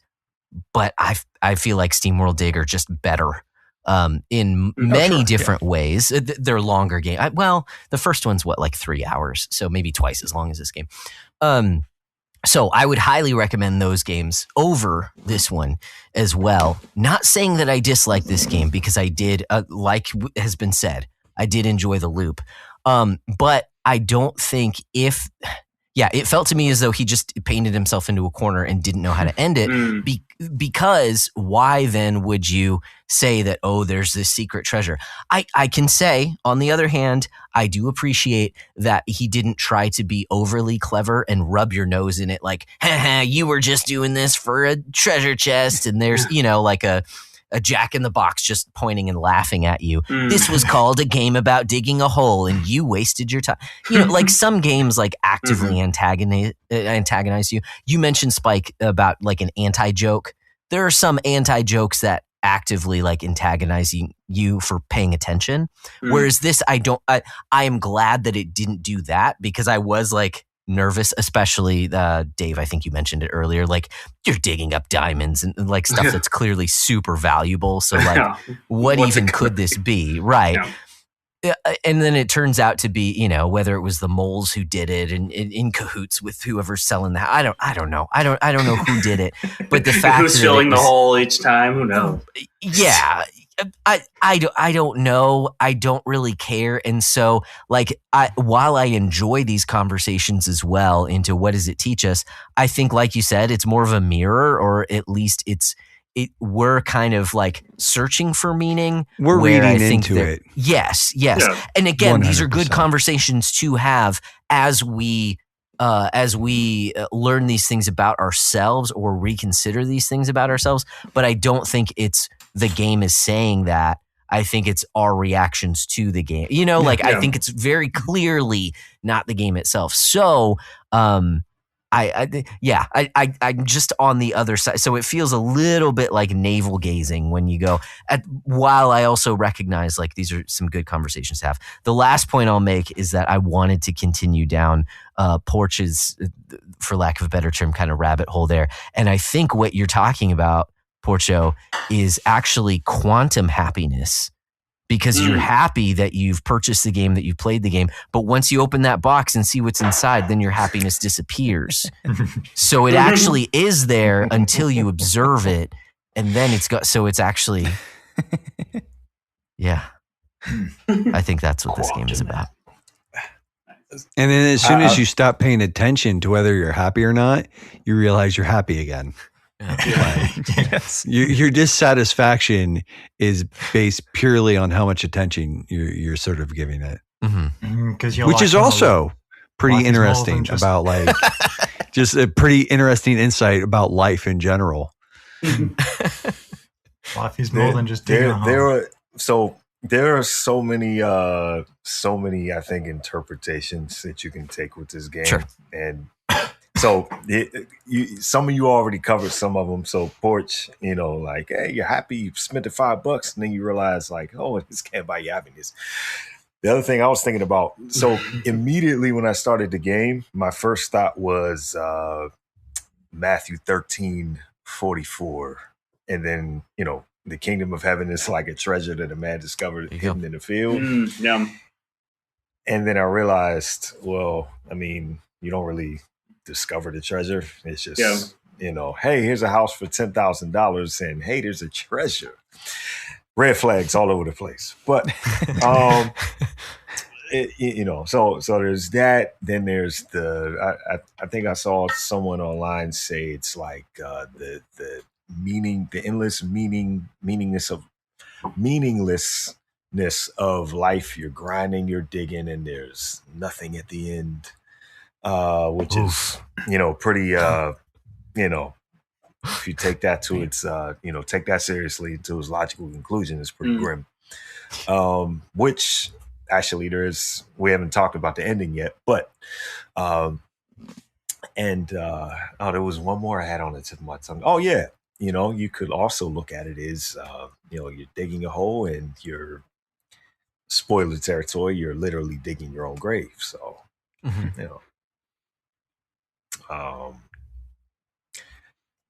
go where you want with those, but those are just some of the strands that you can pull on.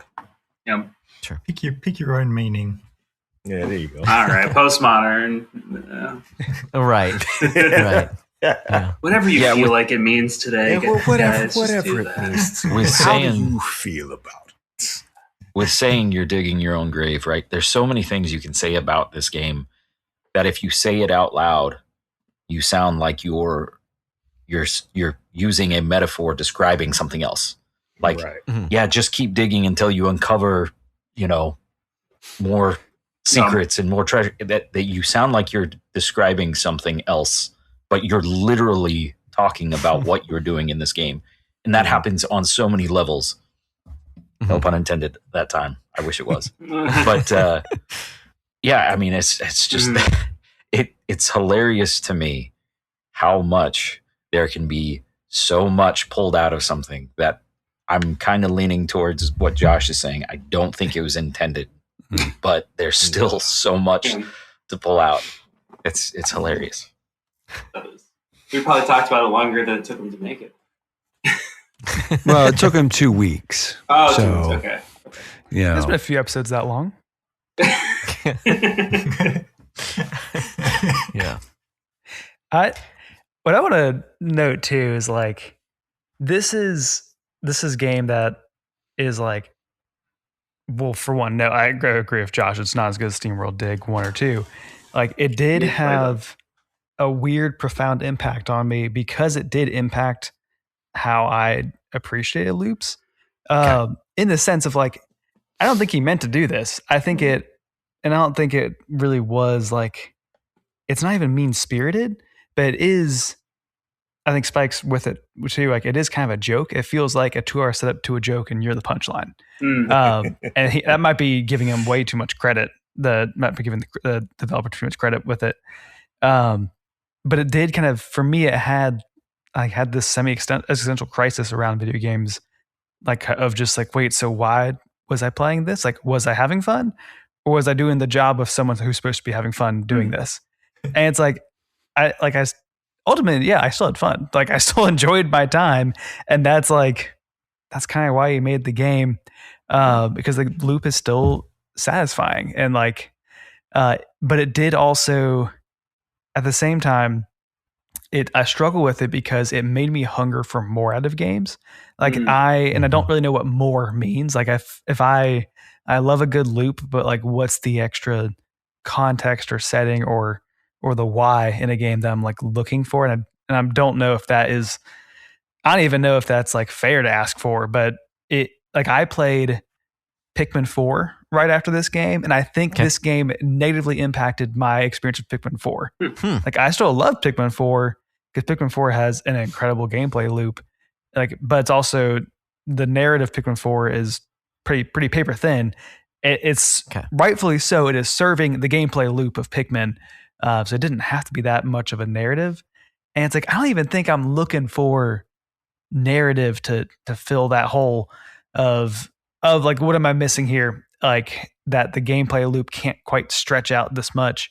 But now it's like, even like playing Donkey Kong Bonanza, of my experience of that was like, this is fun, but it's like, it's there's still a gap that I'm not quite connecting that I think a game about digging a hole kind of wedged itself into.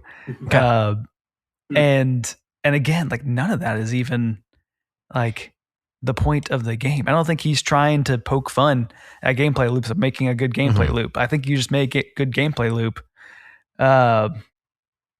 And so it is funny of just like, there's a before and after a game about digging a hole for me and how I experience games. And I don't even know if he meant to do that to me. Well, it's all in the title, right? Like I think the title, if he named it anything else, it would have probably had at least a slightly different effect, right? With it being called a game about digging a hole, there's this part of you that reads that and you're like, is it really? Is it really just a game about digging a hole? Let's find out. Sure. And I think that's the hook. And it's when you say a game about, right, you're inviting all kinds of crazy ideas and, dissecting and all that. So what are games about?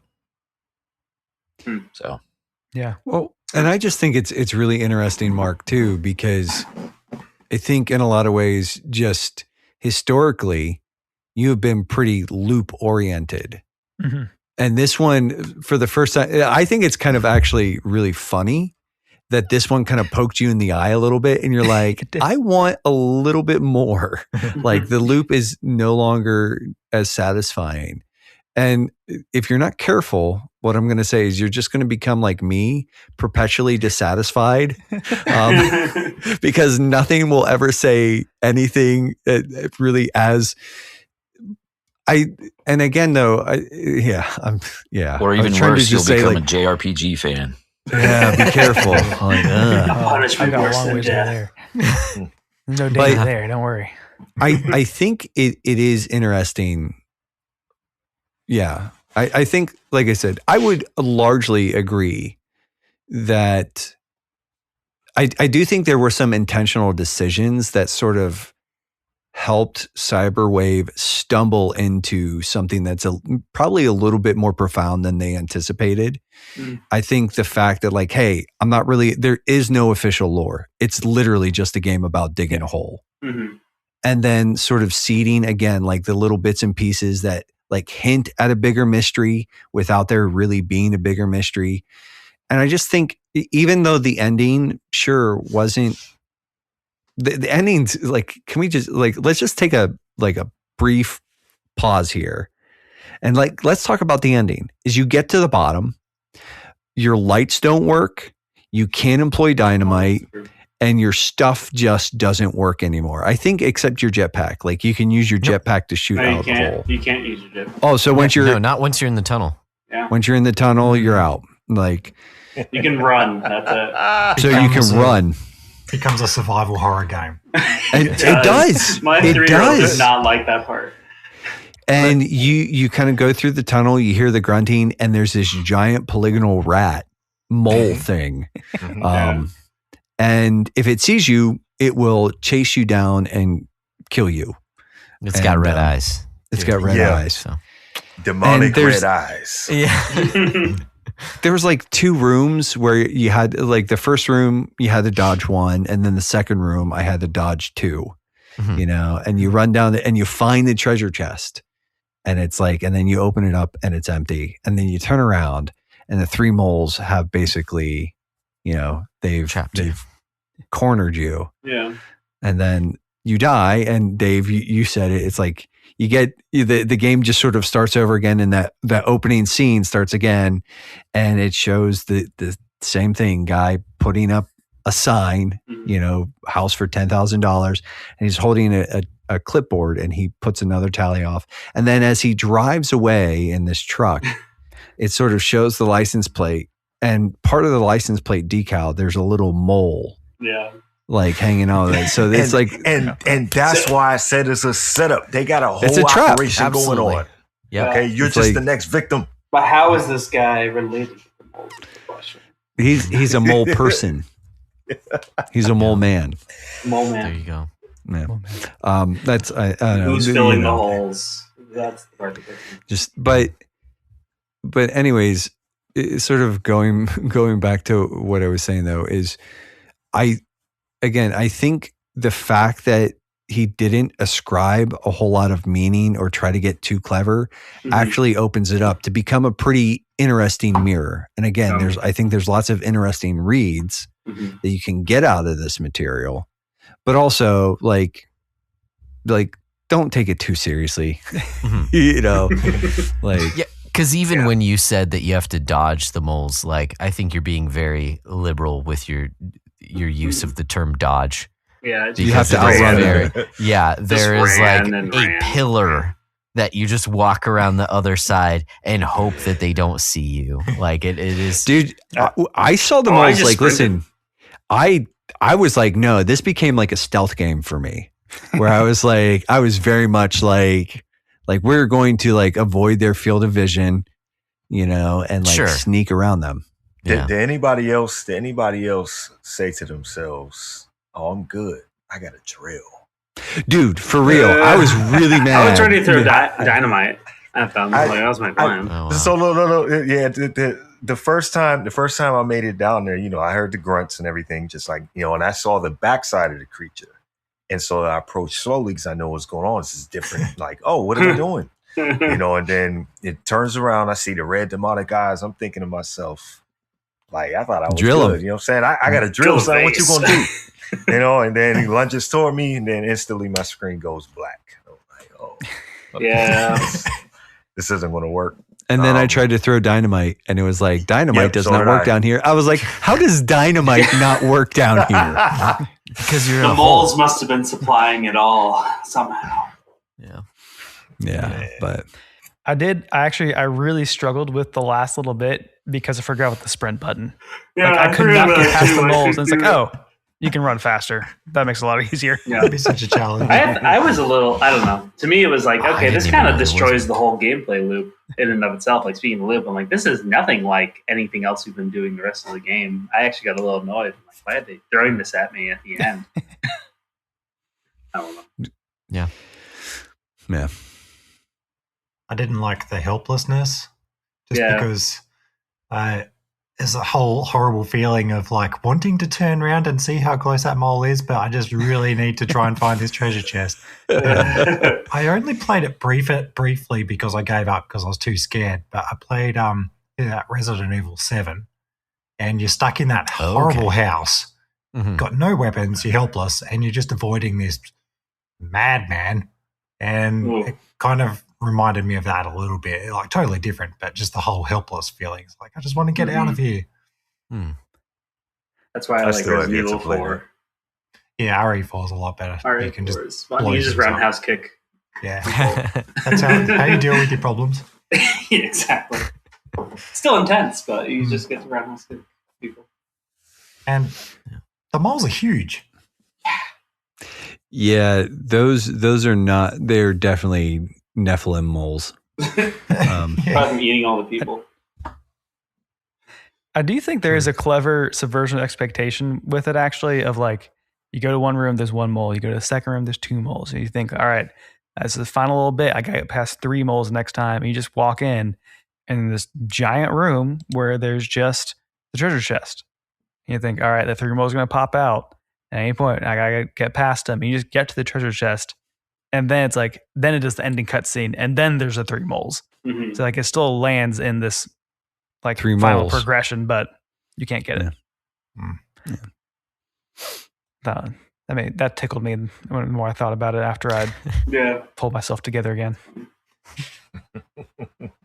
Yeah, another way of finding a point where there probably isn't one, right, is the fact that there's the New Game Plus.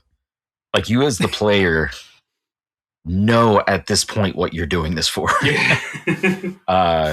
And you go through it anyway, which there is, like I said, a point that wasn't really probably there. But I mean, you think about that, like there is a metaphor there of you're going for material things.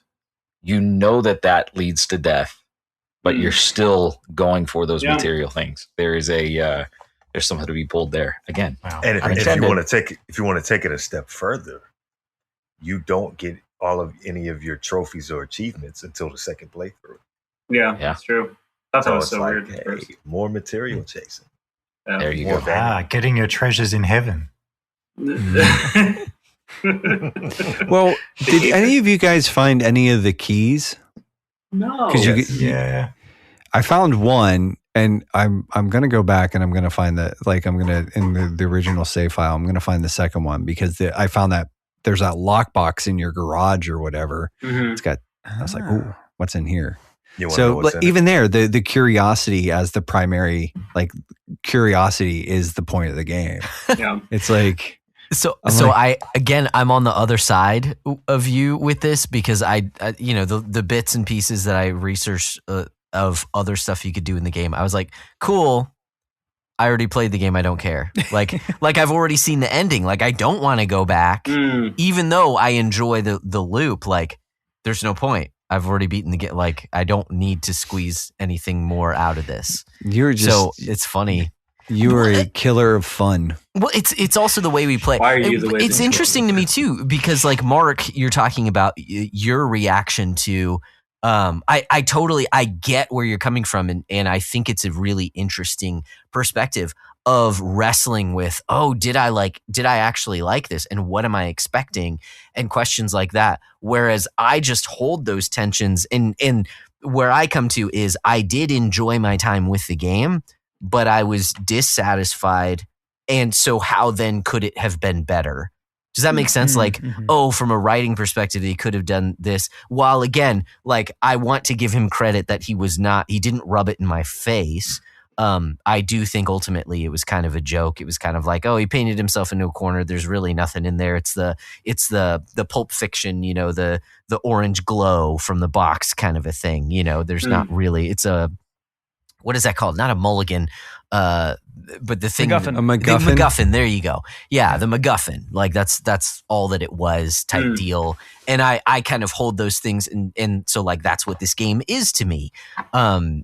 Whereas I totally understand. Like no, like did I enjoy this and why? And it's just funny to see the different places too, because I watched a YouTube video, where a guy gets 100% speed running the game, but then another one where I dug like literally all of the dirt out of this game, in order to do that, which is like, to me, I get it if you're a streamer, like you're going to be playing video games for 8 hours a day anyway. Okay, I understand that, dude. But for me, I'm just like, no, I don't like. I beat the game. I don't care. I heard there's some magic teleporter you can get behind a door in your garage, whatever. I don't care. I already got to the bottom. Like, what's a teleporter going to help me? I'm done. I want to engage in some of that psychotic behavior, though. Yeah. And I want to dig all the dirt. We're just very different people. Yeah, I Josh, think sorry, go ahead. Real quick, as much as like it did kind of impact me, like I did have a similar experience of New Game Plus starts, like, the achievements, like that's hilarious. I'll check this out, and then I got like 5 minutes and feel like I don't want to do this anymore. Okay, like I've actually have played the game. I'll maybe do the New Game Plus another time, but not right after I finished it. No, but anyway, Dave, what are we going for? I think it was me, or was it Dave? Or? Sorry, Spike. Not me. I could talk if I needed to, but I think Nate, you mentioned the thing that Josh was kind of pushing back on, the curiosity, right? You saw the keys and all that kind of stuff. Mm-hmm. That curiosity, I think it's done better in other games, but it's something that I miss in games, especially older games, where they don't just hand you hey, here's how you play. And it makes me curious because, preview for a later episode, going to like Tunic, right? That's the whole point of the game, right? Is like they don't tell you anything. You just start that game and you just play it, right? That's like, that is such a pure like curiosity based game that it makes me wonder what you'd think with that. But this game does that a little bit as well, because it just tells you, hey, dig, and it kind of scratches that same itch. But way to plug your own patron pick, by the way. Exactly. Yeah, I would never plug anything on that is way beneath me. I would never plug. Anyways, Nexpedition is there's my business card right there. It is fun. Nice. You should do it. You did have some left. I did. Well, we are probably drawing close to the end of our time here. Are there any closing thoughts? Like, is there anything that anybody wants to hit quickly, or should we just kind of move on to the final forms here? We've already hit rock bottom. If I had I was to going to say say we one, dug up all the dirt. Ah. But if I had to say one thing about this game, I feel like it wasn't saying anything, and I loved what it was trying to say. Nice. So would I you think say that rocks? says a lot about you. Probably so. But I would just like to say, holy moly. Oh. It filled in the holes I didn't even know I had. I can't even finish that sentence. I'm sorry. Beautiful. you should feel bad. I do. Good. I'm glad you. Porcho, any sort of closing thoughts? I don't want to upset you. I mean, what's stopping you now? Nate, in my life, you've just left a heart-shaped hole, and I don't want to fill that in. Okay, Uh-huh. so I'll leave it at that. Uh-huh. Uh-huh. I don't know. Yeah. Okay. Yeah. Okay. I'm sad, but for other reasons. But all that being said, I guess all that's really left is the closing forms, and so I think we just need to engage in some shouting out. And I'll kick it off and give everybody a little bit of time if they haven't prepared their shout out. But even though he's been reasonably behaved on this one, I have two shout outs really. One, I wanted to shout out Dave for jumping on with us, and he's actually the most recent addition to the Patreon. So welcome to the hallowed halls of the Brochachos. Nice. I apologize in advance. I take no responsibility for anything that happens with these hooligans. In fact, I actively dissuade a lot of bad behavior, but it does no good. None whatsoever. So that being said, welcome. But also, Spike, even though, you've been on decent behavior, I actually wanted to commend you on the conversation in our Discord regarding AI. I actually think I really appreciated the discourse between you and John and Jeff. And yeah, I took a lot, and actually it was really helpful for me too. I'm going to be doing a bite size here in the future on sort of like just AI and the human soul and work. And some of that stuff helped me shape some of those thoughts. So I appreciate that. I appreciate your participation in that. And I appreciate you appreciating. Yeah, cool.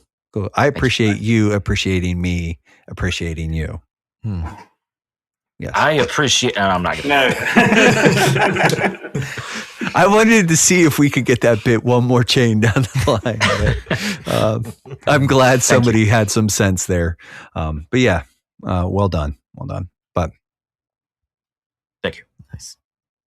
Nice.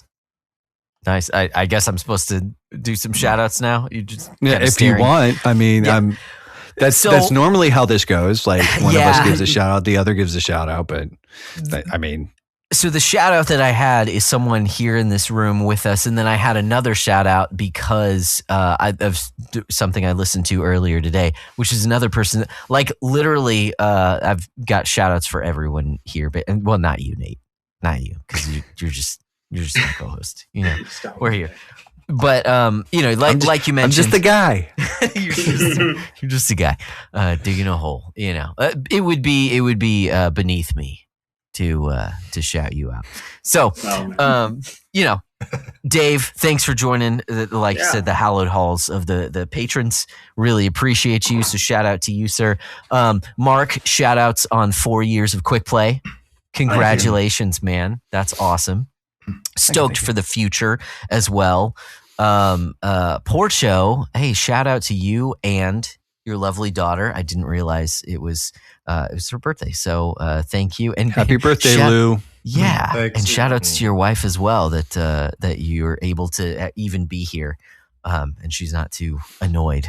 Every time we nail down scheduling a date just to record this podcast, and I tell my wife, she just goes boo because she knows I'm not. Anyways, so shout out to you guys. Spike, I was going to shout out for Nexpedition and particularly the expo that you were just out at because that deserves more hype. Even though I am not very good at picture taking in general, I love how you've hit the ground running with that. So that's awesome. And then of course, Dorian, just the conversations that we've had, but even like you mentioned earlier, kind of stepping up into some roles there with your church is super cool. So shout outs to you, sir. Thank you guys all for being here because you all have things going on. And this has been fun, just kicking stuff around. And I've had a lot of fun. So shout out to all you guys. Yeah. Yeah. So I guess all that's left is kind of to actually just like land the plane here. And if people want to get a hold of us, where can they do that? They can do that at linktree.com/the Backlog Breakdown. Tons of links there. Join the Discord. All these dudes are in the Discord. But there's other ways you can contact us too. So if you think there was more to this game, that we didn't uncover, that we didn't dig out, that we didn't excavate, then we'd love for you to let us know. Yeah. Something like that. Something like that. But yeah. There might have been more under the surface. We don't know.